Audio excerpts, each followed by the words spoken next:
নবীগণ তাদের উম্মতদের কাছ থেকে কোনো বিনিময় মূল্য গ্রহণ করতেন না।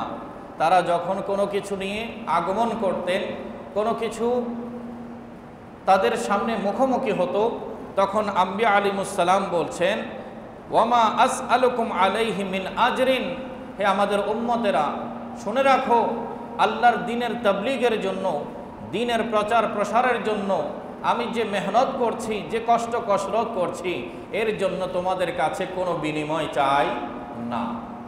ওয়ামা আসআলুকুম আলাইহি মিন আজরিন, কোনো ধরনের বিনিময় মূল্য তোমাদের কাছে আমি প্রত্যাশী নই। তবে জেনে রাখো, ইন আজরা ইল্লা আলা রাব্বিল আলামিন, আমার এই বিশ্বাস আছে আমি যে তোমাদেরকে দ্বীন পৌঁছিয়ে দিচ্ছি, এটার মহা পুরস্কার রাব্বুল আলামিন আল্লাহ সুবহানাহু ওয়া তাআলা আমাকে অবশ্যই দান করবেন। তার উম্মতের কাছে কোনো বিনিময় চাওয়া এটা নবীগণের আদর্শ নয়।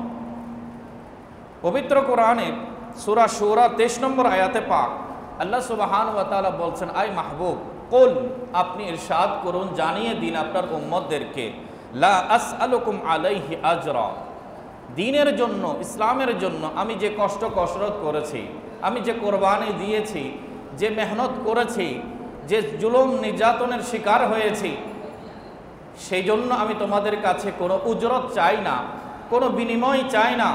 তবে ইল্লাল মাওয়াদ্দাতা ফিল কুরবা, আমি রাসূল তোমাদের কাছে একটা জিনিস প্রত্যাশা রাখি, তোমরা জীবন থাকতে প্রাণপণে আমার আওলাদদেরকে, আমার নিকট আত্মীয়দেরকে মহব্বত করবে। দেখুন, আরবিতে এটাকে ইস্তিসনা বলা হয়, আগের অংশ থেকে পরের অংশকে পৃথক করা।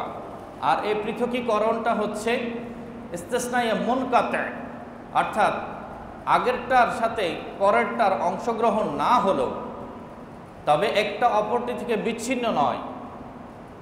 আল্লাহ সুবহানাহু ওয়া তাআলা এই আয়াতের মাধ্যমে আমাদের দৃষ্টি আকর্ষণ করে বলছেন যে আমার হাবিব তোমাদেরকে জানিয়ে দিচ্ছেন, দ্বীনের জন্য, দ্বীনের প্রচারের জন্য আমি তোমাদের কাছে কোনো বিনিময় চাই না।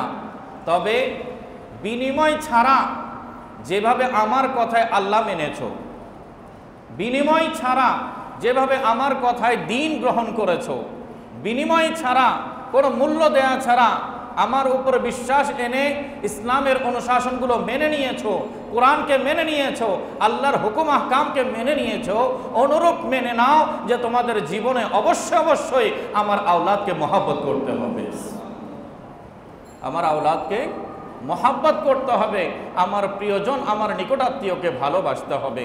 আমার প্যারা রসুল সাল্লাল্লাহু আলাইহি ওয়াসাল্লামকে দিয়ে আল্লাহ তাআলা পবিত্র কোরআনের আয়াত উচ্চারণ করিয়ে দিয়ে বিশ্ববাসীর উপরে আওলাদ রসুলকে মহব্বত করা ফরজ করে দিয়েছেন।